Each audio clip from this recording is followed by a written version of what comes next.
বর্তমানে দেশের মানুষকে একটি নিরপেক্ষ নির্বাচন উপহার দেওয়াই হচ্ছে অন্তর্বর্তীকালীন সরকারের প্রধান কাজ বলে মন্তব্য করেছেন বিএনপির ভারপ্রাপ্ত চেয়ারম্যান তারেক রহমান।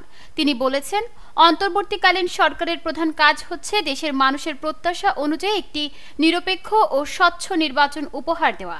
আমরা প্রত্যাশা করি সেই কাজটা এই অন্তর্বর্তীকালীন সরকার মনোযোগ সহকারে এবং যত দ্রুত সম্ভব করবে। শনিবার দুপুর ১টার দিকে যশোর জেলা বিএনপির কমিটি নির্বাচন সম্মেলনে ভার্চুয়ালি যুক্ত হয়ে তিনি এসব কথা বলেন।